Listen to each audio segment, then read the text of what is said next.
over to you, Vijay, because many of us say we're fighting the same fight again and again and again. There was a conversation yesterday, will this fight ever end?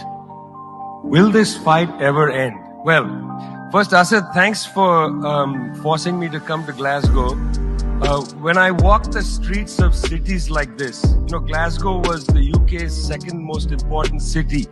Beautiful buildings, beautiful streets, a gorgeous city. It had Red Clydeside in 1919, the uprising to create a Soviet in Scotland. But it was, crushed, of course.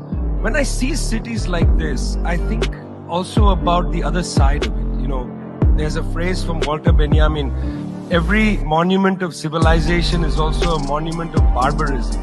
I think of the famines in Bengal, the jute workers in Bengal sending jute to Dundee through the Glasgow port.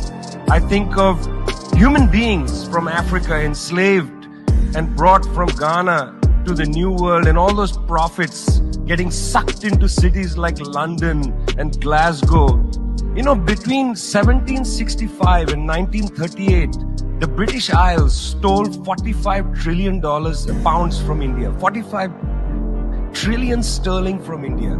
We never got paid for that. When the British left India, when we threw the British out, our literacy rate was 13%. So much for several hundred years of so-called civilization. Meanwhile, our landscapes were destroyed. Coal was foisted on India. You foisted coal on us. You were the ones that came and made us coal dependent. And then you left.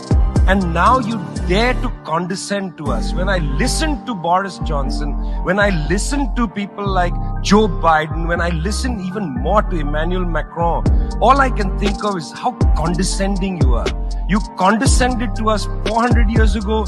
You condescended to us 300 years ago. You condescended to us 200 years ago. You condescended to us 100 years ago. You're condescending to us today. You only know condescension because for you, colonialism isn't something that happened in the past and we defeated you. It's not that. For you, colonialism is a permanent condition. And that permanent condition happens in two ways. There's the permanent condition of the colonial mentality. You want to lecture us. You want to tell us that we are responsible for all the problems because you'll never accept that you're the one principally to blame. You signed the Rio Formula in 1992 on common and differentiated responsibilities. You like the common part. You like the common part. You like to say we're all in this together and so on. We're not in this together. The United States, 4-5% of the world's population, still uses 25% of the world's resources. You outsource production to China and then you say China is the carbon polluter. China's producing your buckets. China's producing your nuts and bolts. China's producing your phones. Try to produce it in your own countries and see your carbon emissions rise. You love lecturing us because you have a colonial mentality. Then there are colonial structures and institutions. You lend us money, and every time you lend us money, which is our money, every time the International Monetary Fund comes to our societies and they tell us, here's the money we are giving you. No, it's our money. You give us our money back as debt, and then you lecture us about how we should live. It's extraordinary. It's not just a colonial mentality. It's a colonial structures and institutions which reproduce themselves year after year after year.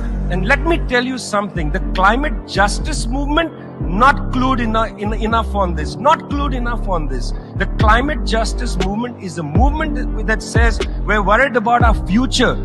What future?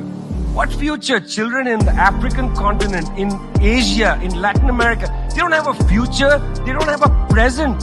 They're not worried about the future. They're worried about their present. Your slogan is, we're worried about the future. What future? That's a middle-class bourgeois Western slogan. You got to be worried about now. 2.7 billion people can't eat now. And you're telling people, reduce your consumption. How does this sound to a child who hasn't eaten in days?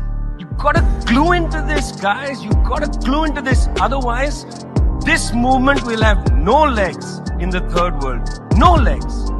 Later, I'd like to tell you about the International People's Assembly, a network of 200 political organizations that we're setting up, rooted in the global south. We want to tell you what our issues are, but are you willing to listen?